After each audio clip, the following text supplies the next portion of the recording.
네, 인사하겠습니다. 안녕하세요. 네, 반갑습니다.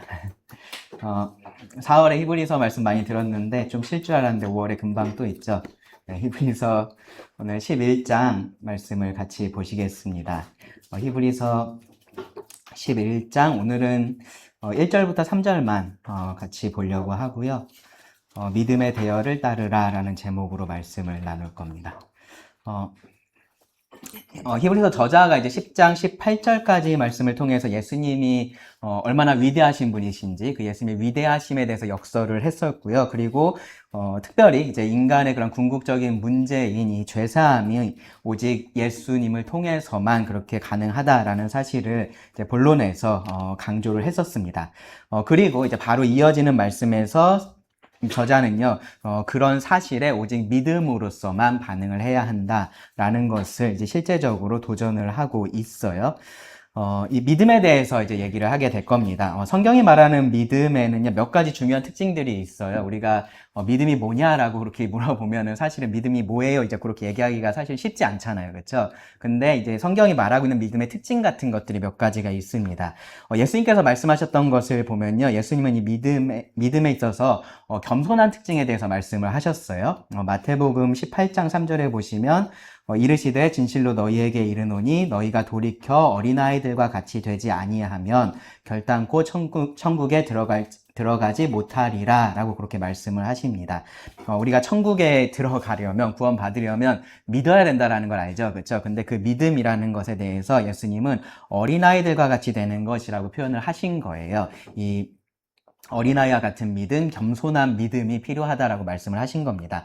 자신이 자신의 어떠함으로 자신이 어떠한 하는 일로서는 하늘나라에 들어갈 수가 없다라는 것을 인정을 하고요. 모든 것을 하실 수 있는 그 전능하신 하나님께 전적으로 의지하는 거죠. 그렇죠? 어린아이들이 그렇게 하는 것처럼 그렇게 하는 것이 믿음의 특징이라고 말씀을 하신 거예요. 그리고 또 예수님은 이제 열매 맺는 특징에 대해서도 말씀을 하셨습니다. 마태복음 7장 20절에서 이러므로 그들의 열매로 그들을 알리라 라고 말씀을 하셨어요.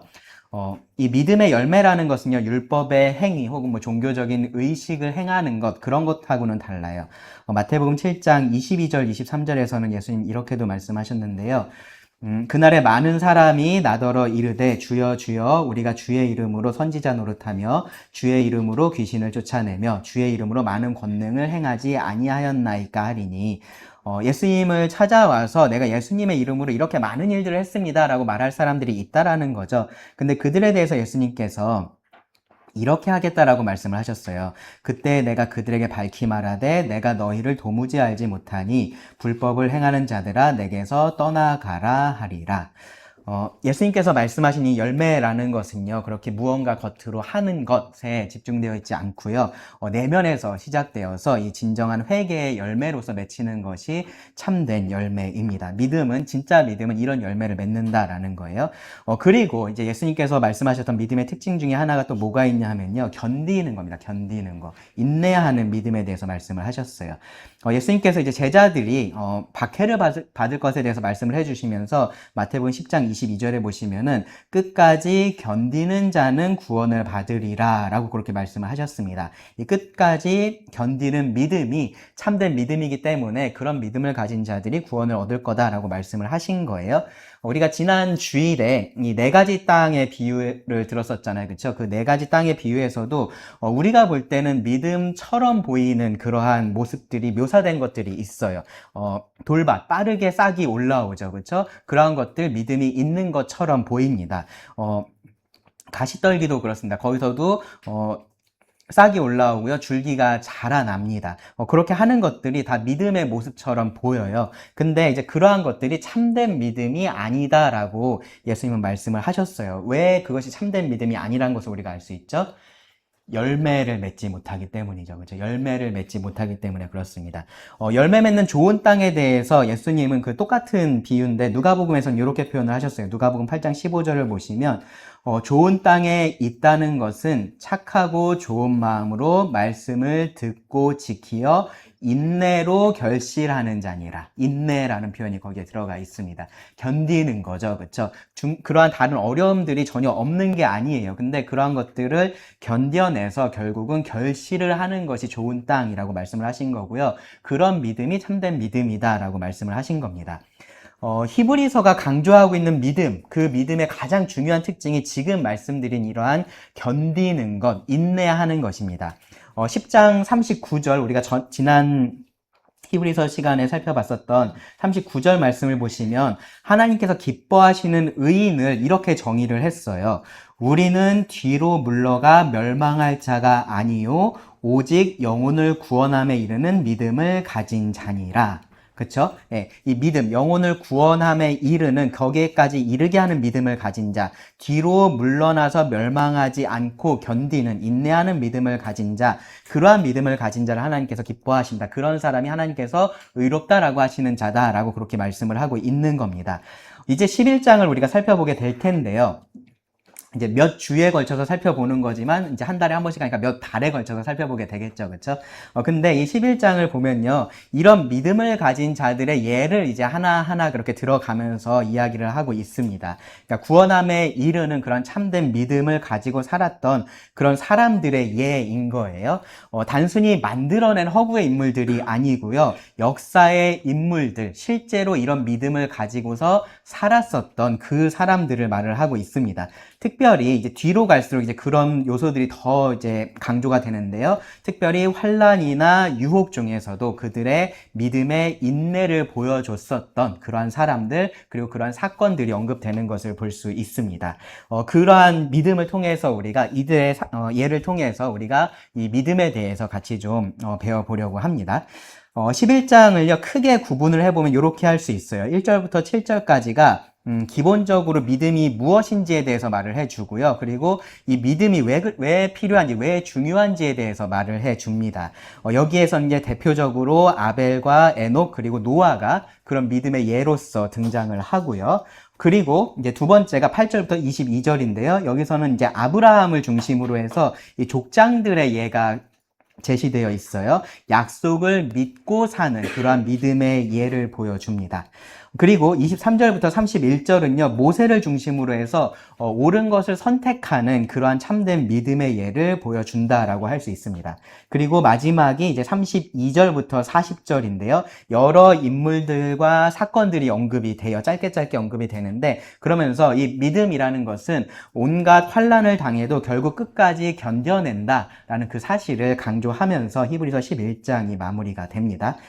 이 11장을요, 저는 믿음의 대열을 따르라 라는 이 제목으로 함께 살펴볼 거예요. 오늘이 이제 전체 말씀의 서론 부분에 해당이 될 거고요. 그리고 다음 이어지는 히브리서 말씀에서 이제 하나하나 이 본론에서 다루고 있는 이 인물들을 중심으로 좀 말씀을 살펴보게 될 겁니다. 근데 우리가 좀 여기서 제가 제목을 이렇게 정한 이유가 있어요. 믿음의 대열을 따르라라고 한 이유가 있어요. 뭐냐면은 우리가 히브리서 11장을 다른 표현으로 어떻게 하냐 하면 믿음의 장이라고도 하고요. 여기에 등장하는 사람들이 이제 믿음의 뭐라 그럴까요? 대가들?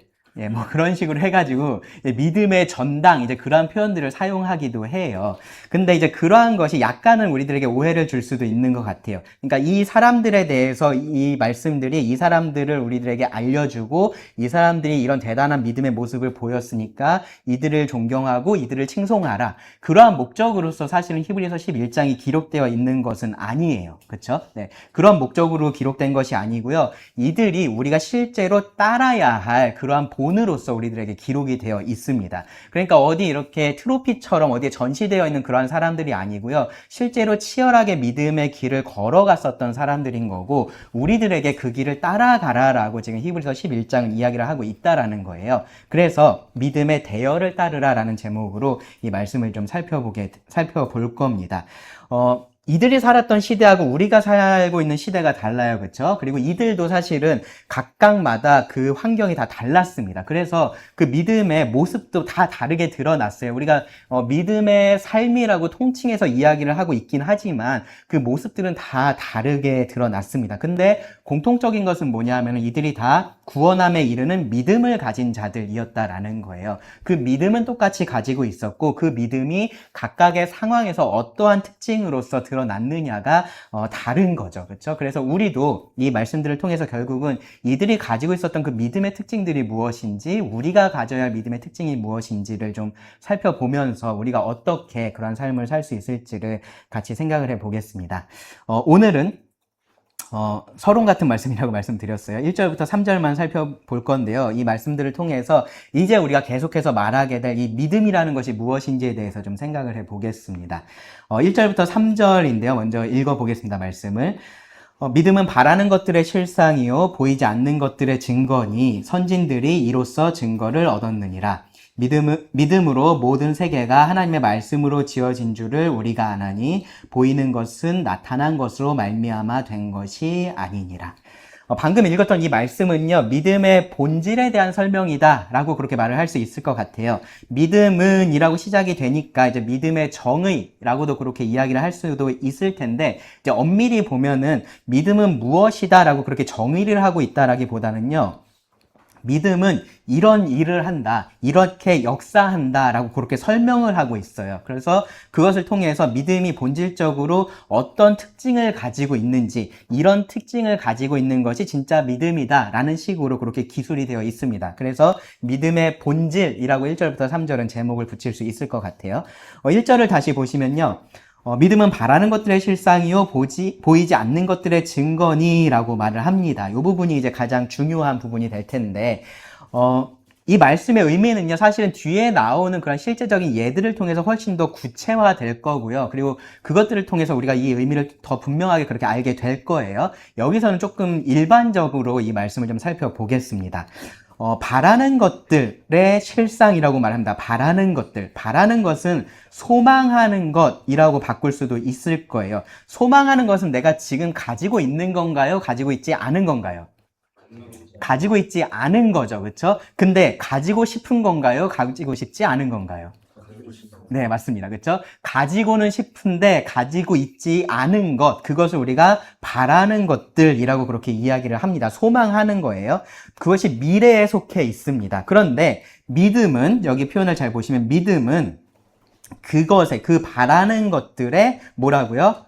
실상이라고 말합니다. 실상. 다르게 말하면은 실체라고도 할 수 있을 거예요. 실체. 미래에 속해 있는 건데 그것을 현재로 가지고 오는 것이 믿음이다라고 말을 하는 겁니다.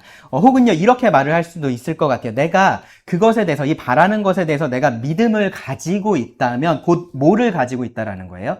이 말씀에 따르면은 실체를 가지고 있다라는 거죠. 그렇죠? 그 실체는 미래에 있지만 내가 믿음을 가지고 있으면 그 실체를 가지고 있는 것과 같다라고 지금 성경이 말을 하고 있다라는 거예요. 무슨 예를 들면 좋을까 고민을 해보다가 그냥 머릿속에 생각난 게 이거밖에 안 돼서 제가 이런 예를 들 텐데 잘 한번 들어보세요. 예를 들면 이런 겁니다. 강아지를 정말로 키우고 싶은 아이가 있어요. 네, 강아지, 집에서 강아지를 펫으로 그렇게 키우고 싶은 아이가 있는 거죠. 그 아이에게 있어서는 요 강아지가 뭔가요? 요 말씀에 따르면은 바라는 것이죠. 그렇죠? 요 강아지가 바라는 것이에요. 근데 그것은요, 그냥 그렇게 바라고만 있으면 그것은 그냥 희망사항이지 현실하고는 아무런 관계가 없어요. 그렇죠? 그래서 그 대상이 뭐 강아지가 됐든 뭐 불을 뿜는 용이 됐든 상관이 없습니다. 그렇죠? 용을 갖고 싶은 거나 강아지를 갖고 싶은 거나 똑같은 얘기가 돼요. 그냥 바라는 것이 됩니다. 그런데 요렇게 상황이 바뀌었다라고 생각을 해보세요. 만약에 부모가 강아지를 데려오겠다라고 이 아이에게 약속을 한 겁니다. 그쵸? 그러면 이제 그 아이가 바라는 것은 이 부모의 약속을 통해서 지금의 현실하고 연결이 되기 시작해요. 무슨 말인지 이해가 되세요? 네. 부모의 약속이 없었을 때는 그냥 이 강아지는 바라는 것일 뿐이었어요. 상상 속에 있는 것이었어요. 그쵸? 그냥 불을 뿜는 용하고 아무런 차이가 없었어요. 그런데 부모가 강아지를 데려오겠다라고 약속을 하는 순간 그것은 그 아이의 현실하고 이제 연결이 되기 시작합니다. 그리고 그것이 현실이 되는 것은 언제가 돼요? 그 부모가 약속을 지킬 때, 그렇죠? 그 약속이 성취될 그때가 현실이 되는 거예요. 근데 이제 믿음에 대해서 생각을 해볼게요. 그 전에도 그렇게 되기, 그 약속이 성취가 되기 전에도 그 약속에 대한 이 아이의 믿음은 그 아이의 현실을 바꾸기 시작할 거예요. 무슨 말이냐면은 이 아이가 정말로 부모의 약속을 믿는 거죠. 그래서 부모가 정말로 반드시 강아지를 데리고 올 거야 라고 이 아이가 믿으면 그러면 이 아이는 무엇을 시작할 거냐 하면은 그 강아지를 맞이할 준비를 시작을 할 겁니다. 그렇죠? 그래서 아마 자기 방이 됐든 어디가 됐든 강아지 를 둘 공간을 그렇게 만들어 둘 거예요. 그때부터 유튜브를 찾아보면 유튜브를 보면 뭐를 보겠어요? 강아지 키우는 법을 보겠죠. 그렇죠? 강아지를 어떻게 키워야 되는지, 물을 얼마나 줘야 되는지, 어떤 먹이가 적당한지 그런 것들을 다 공부를 할 겁니다. 그렇죠? 그리고 강아지 먹이를 사오고 하면서 기다리기 시작할 거예요. 자, 이 아이가 바라는 것은 지금 그 아이 앞에 있나요? 없나요? 없어요. 강아지는 아직 없습니다. 그렇죠? 근데 이 아이의 현실은 달라졌나요? 달라지지 않았나요? 달라졌어요. 그렇죠? 뭐 때문에? 약속, 그리고 그 약속에 대한 이 아이의 믿음인 거죠. 그렇죠? 그 믿음이 바꿔 놓은 겁니다. 그 현실을 바꿔 놓은 거예요.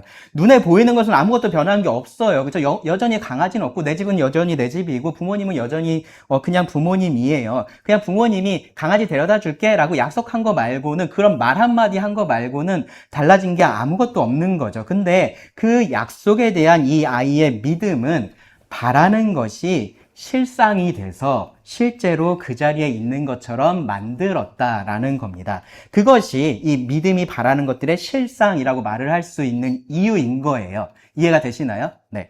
자, 그러면은 그 뒤에 말씀도 볼게요. 믿음은 보이지 않는 것들의 증거라고도 말씀을 하고 있어요. 사실은 비슷하게 우리가 이해를 할 수 있습니다. 보이지 않는 것은요, 이 바라는 것하고는 조금 달라요. 바라는 것하고는 조금 다릅니다.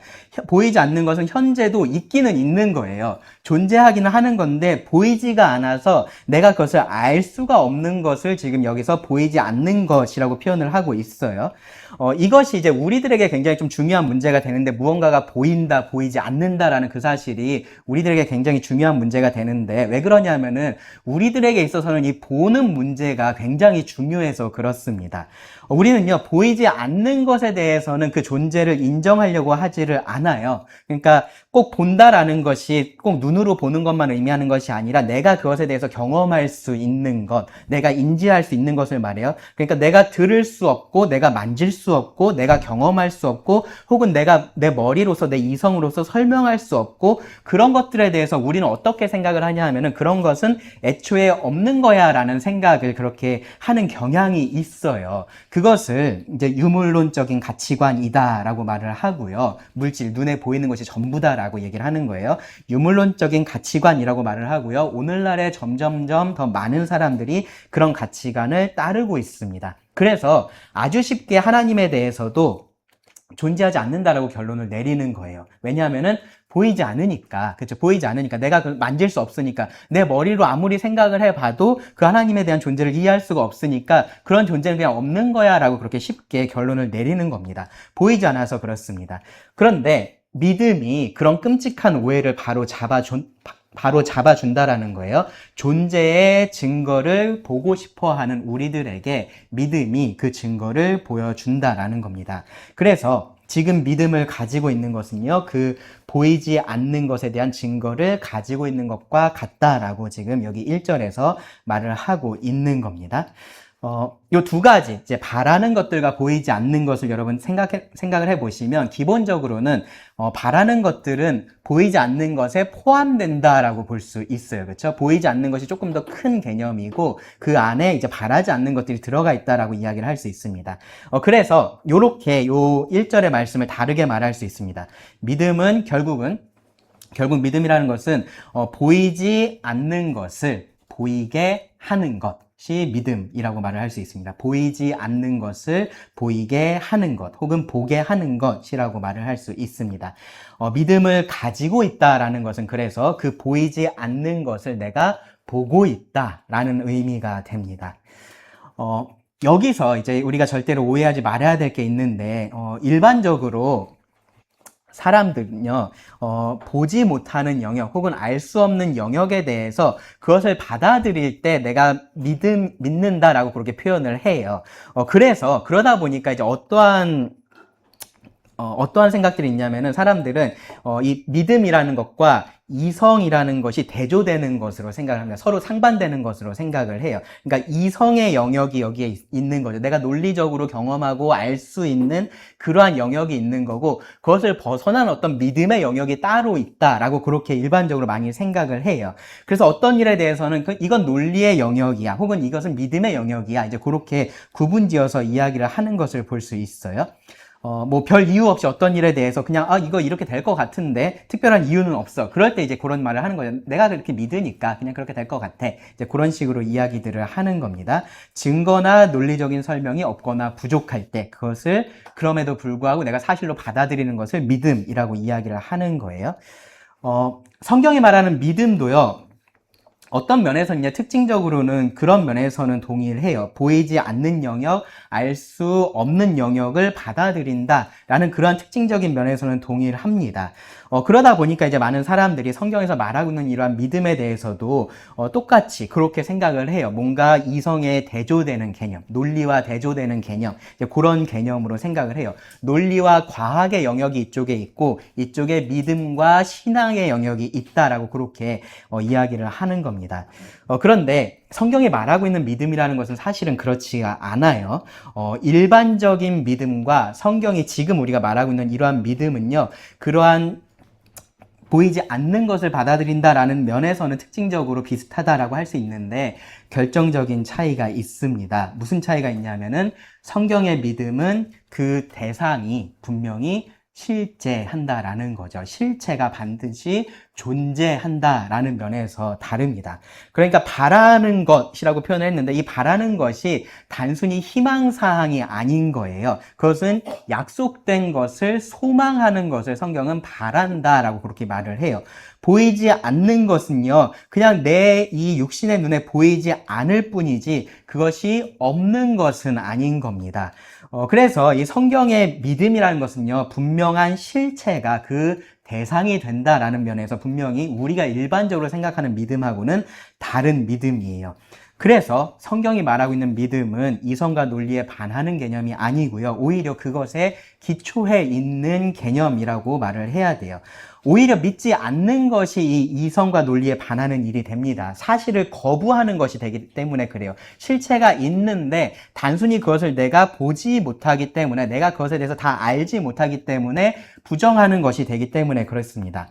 앞에서 예로 들었던 상황을 다시 한번 생각을 해 볼게요. 부모가 우리 집에서는 절대로 강아지를 키울 수 없다라고 말을 하고 있는 거죠. 그렇죠? 그런 상황에서 아이가 혼자서 아니야, 우리 집에 강아지가 올 거야 라고 그렇게 굳게 믿으면서 강아지 집을 만들고 먹이를 준비하고 있으면 어떨까요? 불쌍하죠. 그렇죠? 처량하죠. 그렇죠? 내가 가서 강아지 갖다 주고 싶고 막 그런 생각 드시죠? 뭐 그럴 수 있어요. 그렇죠? 네, 불쌍합니다. 처량합니다. 근데 계속해서 부모가 이제 아이가 그렇게 하는 것을 보고 이제 부모가 얘기하는 거죠. 아니야, 우리는 절대로 강아지 못 키워. 아빠도 알레르기 있고 엄마도 너무 힘들어서 강아지 우리는 절대 못 키워. 계속해서 그렇게 얘기를 하고 있는데 아이가 계속해서 그럼에도 불구하고 우리 집엔 강아지가 올 거야 라는 믿음을 가지고 집을 만들고 먹이를 사다 놓고 계속해서 그렇게 한다면 어떨까요? 그 일이 비이성적인 일이 되는 거죠. 그렇죠? 비이성적인 일이 되는 겁니다. 어쩌면 부모가 아이를 병원에 데리고 가야 될지도 몰라요. 이 아이가 뭔가 문제가 있어서 계속 이러고 있다라고 그렇게 해야 될지도 모릅니다. 그만큼 비이성적인 일이 되는 거예요. 근데 반대로 아까 말했던 것처럼 부모가 그런 약속을 한 상황이라면, 그리고 그것이 분명히 이루어질 일이라면 그 아이가 그렇게 하는 것은요, 정상적인 일이 되죠. 그렇죠? 아주 이성적인 그런 행동이 되는 겁니다. 보이지 않는 것에 대해서도 마찬가지예요. 우리 집이 지금 이 건물이 무너지지 않을 것이다 라는 그 사실이 눈에 보이는 사실은 아니에요. 그렇죠? 눈에 보이는 사실은 아닌데 그게 내 눈에 보이지 않으니까 나는 집에 들어가지 않을 거야 라고 한다면 우리는 일반적으로 그렇게 하는 것에 대해서 네, 지혜롭다라고 하지 않습니다. 그렇죠? 어리석은 선택이라고 말을 할 거예요. 어떤 물을 마실 때마다 이 물에 독이 없다라는 것을 확인하는 사람이 있다면 어떨 것 같아요? 테스터기 갖고 다니면서 한 번씩 찔러보고 네, 그러면서 물을 마시는 사람이 있다라고 하면 여러분 어떨 것 같아요? 네, 뭐라고요? 피곤하겠죠, 그렇죠? 네, 그런 사람을 우리가 지혜로운 사람이라고 말을 하지 않습니다, 그렇죠? 어리석은 사람이라고 말을 해야 될 거예요. 성경이 말하고 있는 믿음이라는 것은 사실은 이런 믿음이라는 거죠. 본래 실상이 있는 거고요, 증거가 있는 거고요, 충분히 믿을 만한 것을 성경은 우리들에게 믿으라라고 말을 하고 있는 겁니다. 그냥 그랬으면 좋겠다라고 생각하는 것을 너희가 믿어라라고 말을 하고 있지 않은 거예요. 그것이 단순히 그냥 미래에 속해 있기 때문에 지금 내 눈에는 보이지 않고 있기 때문에 우리가 그것에 대해서 믿음이라는 표현을 사용하고 있는 것 뿐이지 이것은 분명히 믿을 만한 이유가 있고요. 그래서 우리는 믿는 겁니다. 1절 말씀을 보면요. 제가 설명할 때도 그랬지만 이 바라는 것하고 보이지 않는 것에 대해서 특별히 구분을 강조하려고 그러는 것 같지는 않아요. 그런데 6절 말씀을 보면 약간 그것이 우리가 구분해서 이해할 수 있겠구나라는 생각이 드는 부분들이 있어요. 6절을 보면은 믿음이 없이는 하나님을 기쁘시게 하지 못하나니 하나님께 나아가는 자는 여기 두 가지가 나오는데 반드시 그가 계신 것에 대해서 얘기를 하고요. 그리고 그가 자기를 찾는 자에게 상 주시는 이심을 믿어야 할지니라 라고 그렇게 말을 합니다. 요 하나님께서 계신 것과 하나님께서 상 주시는 것, 요것을 1절 말씀에 대응해서 우리가 생각을 해보면 하나님이 계신 것이 무엇에 해당되는 것 같아요? 바라는 것과 보이지 않는 것 중에서 보이지 않는 것이죠. 그렇죠? 하나님 지금 계신데, 그렇죠? 분명히 계시는데 보이지 않고 있죠. 그렇죠? 그리고 두 번째 말하는 거 하나님께서 주시는 상, 이것은요. 이것이 우리가 바라는 것이 되겠죠. 그렇죠? 그렇게 우리가 구분해서 이 말씀을 이해를 해볼 수가 있습니다. 두 가지 다 뭐예요? 이건 확실한 거예요? 불확실한 거예요? 확실한 겁니다. 그렇죠? 두 개 다 확실한 거예요. 이것이 그냥 우리가 이렇게 있으면 좋겠다라고 생각하는 그러한 것들이 아니에요. 단지 이것이 미래에 속해 있어서 우리가 지금 눈앞에 가지고 있지 않은 것뿐이고요. 이것이 영적인 세계, 이것이라고 하기 좀 그렇지만 하나님께서는 영적인 세계에 계셔서 우리의 이 육신의 눈으로는 볼 수 없는 것뿐인 거죠. 근데 그것을 가능하게 해주는 게 뭐예요? 믿음이라는 겁니다. 믿음이 그것을 볼 수 있게 해주는 겁니다. 그 실체를, 그 믿음의 대상인 그 실체를 내 앞으로 가져와 주는 겁니다. 믿음은 그래서 없는 것을 만들어내는 게 아니라 존재하는데, 근데 보이지 않는 그것을 볼 수 있게 해주는 것이다 라고 1절에서 말을 하고 있습니다. 그것이 믿음의 본질인 거예요. 2절은요, 보면은 바로 그런 믿음으로 산 사람들이 하나님께 인정을 받았다라는 사실을 말을 해요. 선진들이 이로써 증거를 얻었느니라. 여기 이제 증거를 얻었느니라라는 이 표현이 조금은 오해할 수 있는데 이로써 인정을 받았다 이제 그런 의미입니다. 여기 2절에 사용된 증거하고요. 1절에 나오는 증거하고는 다른 단어예요. 2절에 나오는 증거는 사실은 증거보다는 증언 을 의미한다라고 보는 게 맞아요. 그래서 이제 능동형으로 사용이 되면은 증언하다가 되는 거고, 그게 수동형이 되면은 증언을 얻는 것, 그러니까 뭐 증언되다라는 표현을 사용하는지 모르겠는데, 하여튼 증언되다라고 그렇게 문자적으로 할 수 있는 건데, 근데 이제 부드럽게 조금 더 긍정적인 의미로 바꾸면 뭐냐 하면요. 좋은 증언을 듣게 되는 거죠. 그렇죠? 좋은 증언을 듣는 것. 남에게 좋은 얘기를 듣는 걸 우리가 뭐라고 얘기하죠? 칭찬받는 거죠. 칭찬받는 것. 그렇죠? 인정받는 것입니다. 그래서 선진들이 이 믿음으로써 하나님께 칭찬을 얻었다 혹은 인정을 받았다. 이제 그렇게 2절에서 말을 하고 있는 거예요. 이것도 전 굉장히 좀 흥미로운 부분이라고 생각을 하는데 이제 이어지는 말씀들을 보면 우리가 이 선진들이 누구인지를 보게 될 겁니다. 그리고 이 선진들의 무엇에 대해서 이야기를 하냐면요. 이들의 생각이나 그런 것에 대해서 얘기하는 게 아니라 이들의 삶에 대해서 이야기를 해요. 아벨은 가인보다 더 나은 제사를 드린 것에 대해서 이야기를 하고요. 에녹이 하나님과 동행한 것에 대해서 이야기를 하고요. 노아가 하나님의 경고하심을 받고 보지도 못한 그 홍수에 대해서 경고를 듣고 방주를 지은 것에 대해서 이야기를 합니다. 아브라함이 부르심을 받고 자기 고향을 떠난 것에 대해서 이야기를 해요. 계속해서 이 믿음의 선진들의 삶이 어땠는지에 대해 어땠는지를 계속해서 이야기를 한다라는 겁니다. 그래서 이 말씀들을 쭉 읽다 보면 우리가 받는 인상은 뭐냐면은, 이 사람들이 이렇게 해서, 이렇게 살아서 하나님께 칭찬을 받았구나, 하나님께 인정을 받았구나, 그러한 인상을 받게 돼요. 근데 여기 2절을 보면은 이 선진들이 그들의 삶으로서가 아니라 이로서라고 얘기했죠. 이로서, 그렇죠? 이로서는 뭐예요? 바로 앞에서 얘기한 믿음이죠. 그렇죠? 이들이 믿음으로써 인정을 받았다라고 이야기를 한다라는 겁니다. 그리고 제가 방금 전에 말씀드렸던 그들의 삶에 대한 묘사, 그 가장 앞에도 계속해서 반복되는 4글자가 있어요. 뭐예요? 믿음으로입니다. 믿음으로. 믿음으로 노아는 배를 지었고요. 아벨은 믿음으로 제사를 드렸습니다. 아브라함도 믿음으로 자기 고향을 떠났습니다. 믿음이 그들로 하여금 그러한 삶을 살게 했기 때문인 거죠. 그렇죠? 그 가장 기본에 있는 것이 믿음인 거예요. 그들의 삶은 다 달랐어요. 삶으로 드러난 그 열매들은 다 달랐는데 그들의 믿음은 다 같았고, 그리고 그 믿음으로써 이들이 하나님께 인정을 받았다라고 2절이 말을 하고 있는 겁니다. 하나님 앞에서 인정받는 것은 우리들의 삶이 아니라 믿음이라고 말을 하고 있는 겁니다. 근데요, 여기서 우리가 이제 요 1, 2절에 내포되어 있는 이 믿음의 중요한 특징에 대해서 우리가 꼭 좀 생각을 해 봐야 돼요. 뭐냐 하면은, 지금 제가 계속해서 말했던 것처럼 이 믿음이라는 것이 그 믿음의 삶하고 분리되지가 않는다라는 겁니다. 그 둘은 반드시 함께 있습니다. 그것이 참된 믿음이 가지고 있는 아주 중요한 특징이에요. 우리는요, 결국은 우리는 눈에 보는 대로 살아가요. 여러분들 눈앞에 벽이 있으면, 걸어가고 있는데 눈앞에 벽이 나타났어요. 벽이 보여요. 그럼 어떻게 합니까? 돌아가죠? 부셔요? 네. 물론 이제 그래야 될 경우들이 있을 수도 있지만, 일반적으로는 눈앞에 벽이 나타나면은, 돌아갑니다. 그쵸? 그렇게 하지 않는 사람이 있다면, 어떤 사람이 그렇게 하지 않을까요? 안 보이는 사람이죠. 네, 안 보이는 사람. 앞에 그 벽이 안 보이는 사람이 그렇게 합니다. 혹은 그 눈앞의 벽을 거짓이라고 믿는 사람이 그렇게 할 수 있습니다. 어쨌든 사람은 눈에 보이는 대로 그렇게 움직인다라는 거예요. 믿음을 가지고 사는 사람은요, 바라는 것의 실상을 가지고 있고요. 1절 말씀에 따르면 보이지 않는 것의 증거를 가지고 있습니다. 그렇죠? 그리고 그 말이 의미하는 것은 뭐냐면요, 그가 지금 보고 있는 것이 달라졌다라는 거예요. 달라졌다. 그리고 보는 것이 달라지면 사는 것도 달라집니다. 선택하는 것이 달라져서 그렇습니다.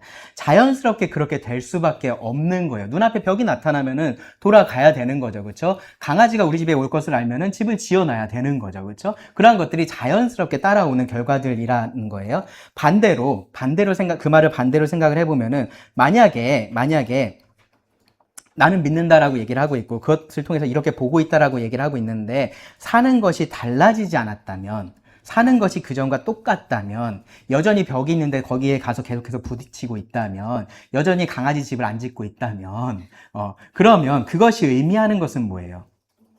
믿음이 없다라는 거죠. 그렇죠? 네. 믿음이 없다라는 말밖에는 되지 않는 겁니다. 지금 이제 운전을 시작한 청년들이 몇 명 있어요. 그쵸? 제가 그 친구들한테 항상 이렇게 얘기를 한다라고 가정을 해보세요. 나는 네가 운전 진짜 잘할 거라고 굳게 믿고 있어. 네, 언제 한번 꼭 태워줘라고 그렇게 얘기를 하는 거죠. 그쵸? 계속 그렇게 이야기를 합니다. 만날 때마다 이야기를 해요. 그러다가 제가 이제 차가 필요한 상황이 돼서 그 친구가 물어보는 거죠. 선생님 제가 태워드릴까요? 라고 그렇게 얘기를 하는 거예요. 근데 제가 옆에 이렇게 보면서, 수민아 너 저기 가지 않아? 그러면서 제가 수민이한테 태워달라고 합니다. 네, 그리고 다음에 또 비슷한 상황이 됐는데, 이제 이 친구가 태워준다고 하는데, 굳이 저기 멀리 가는 화평 형제를 제가 불러가지고, 화평 형제 나 집까지 좀 태워주고 가면 안 돼? 라고 이야기를 하는 거죠. 그런 일들이 계속해서 반복된다라고 한번 생각을 해보세요.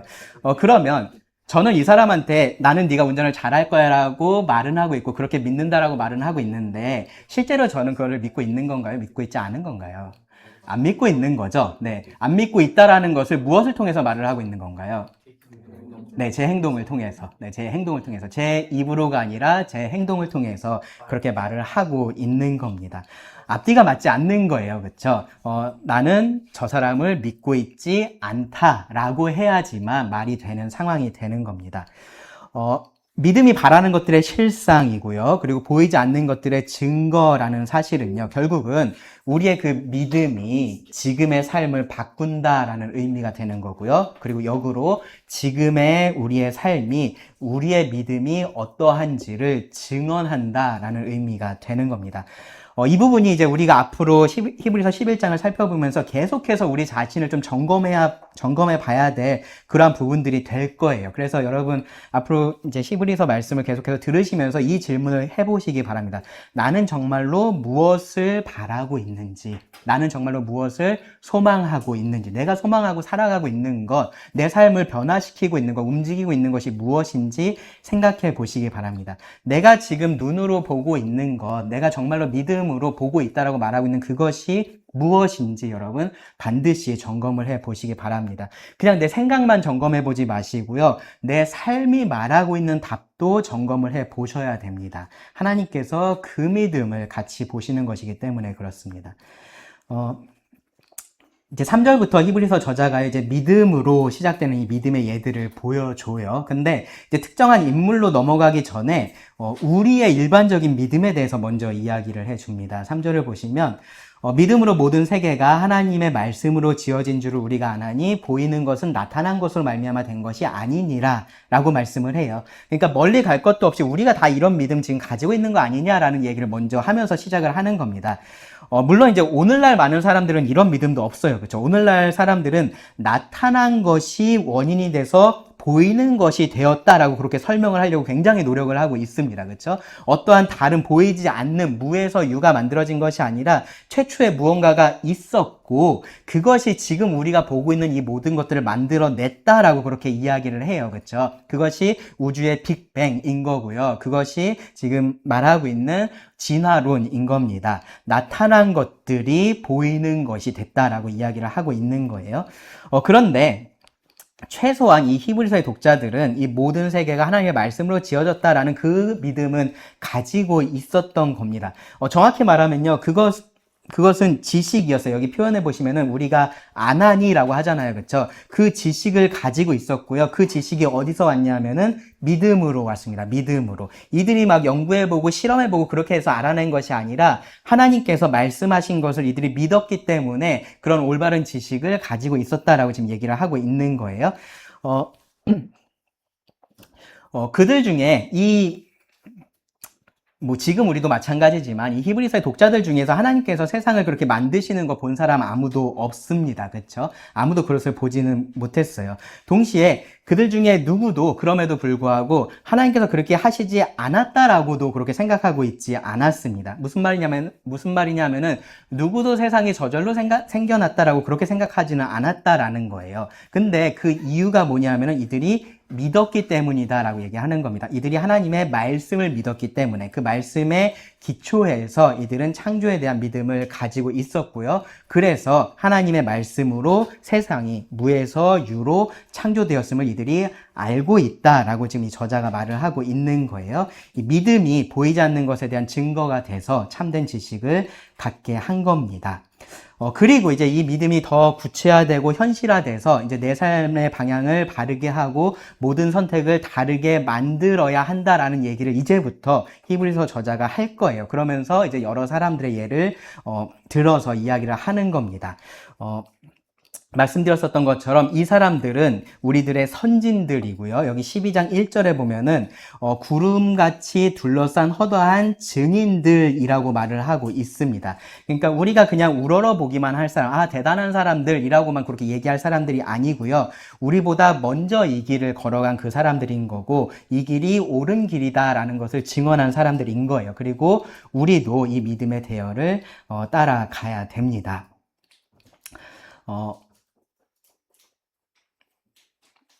말씀을 마무리하면서요. 요 부분에 대해서 마지막으로 좀 생각을 해보고 말씀을 마치겠습니다.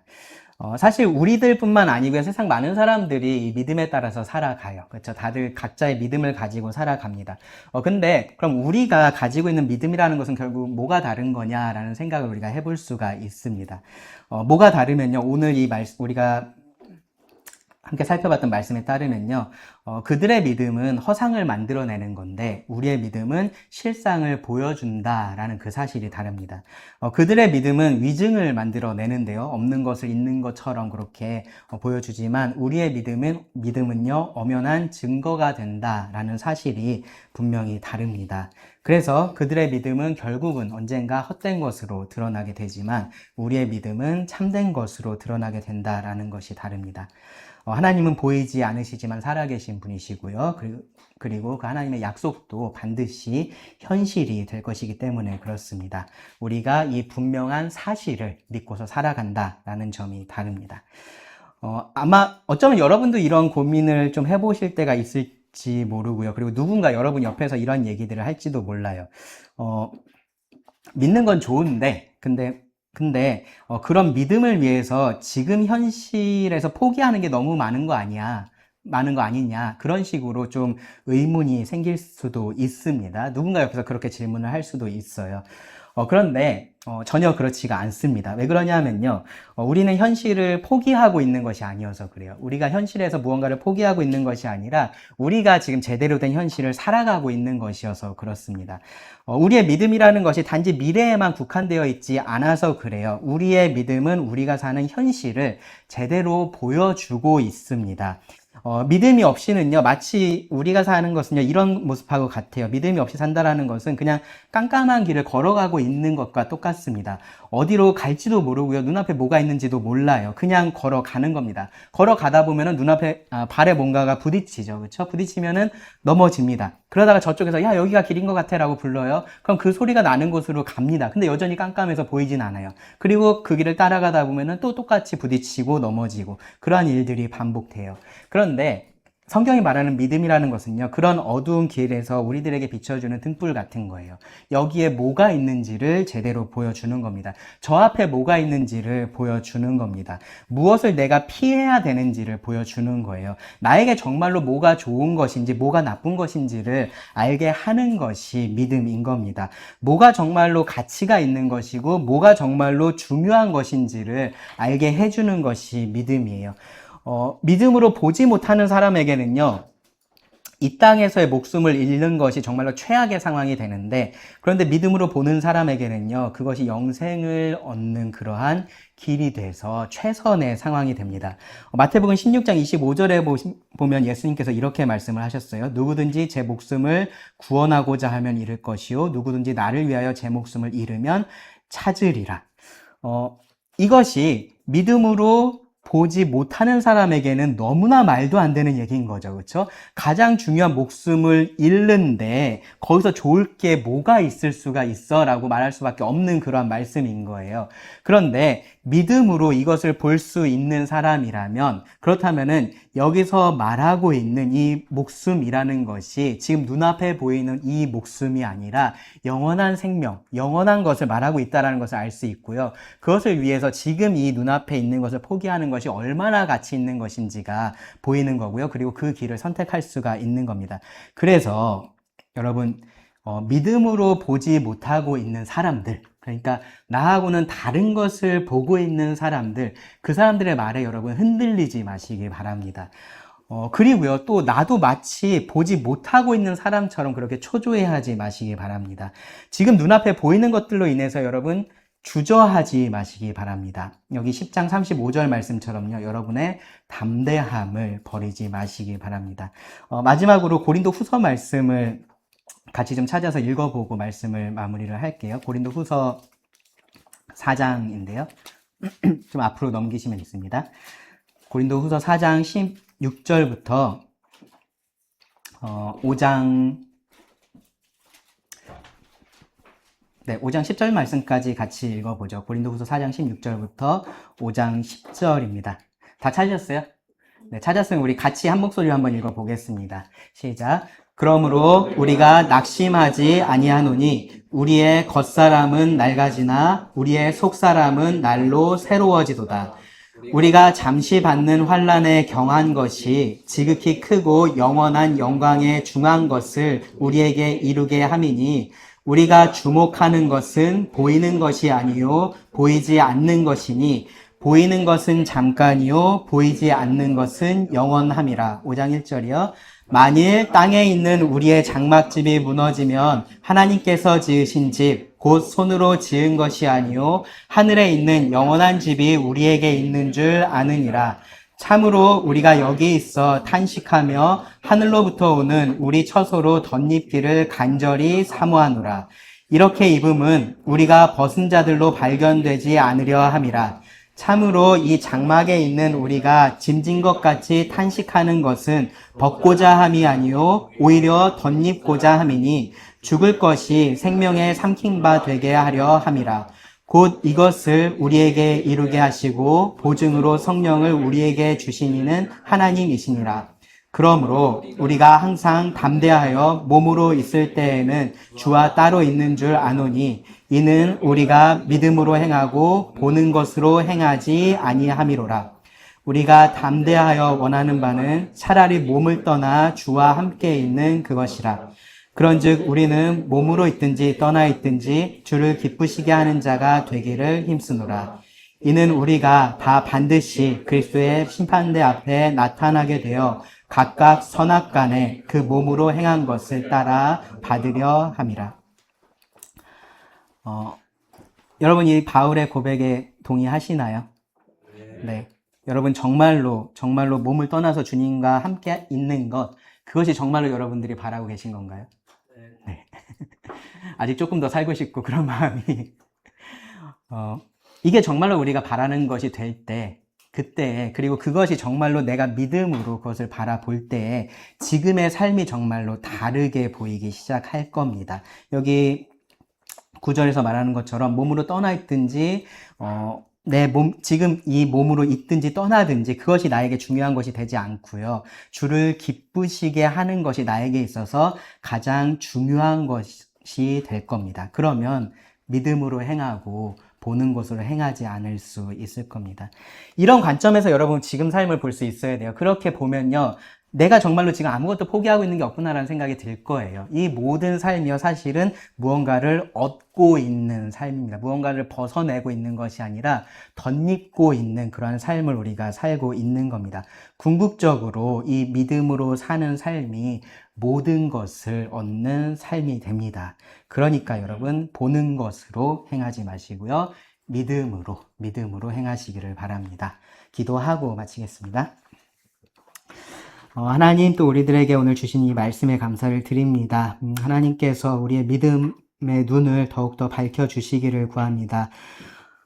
이 세상에 빛이 참 너무 밝아서 우리가 이 소망의 빛을 잃어버리지 않는 자들이 되게 하여 주시기를 구합니다. 우리가 참된 것, 영원한 것을 바라보고 하루하루 이 세상에서의 삶을 살아갈 수 있도록 하나님께서 우리들에게 지혜를 주시고 또 힘을 더하여 주시고 담대함을 허락하여 주시기를 구합니다. 들은 말씀을 주님께 맡기며 예수님의 이름으로 기도드립니다. 아멘.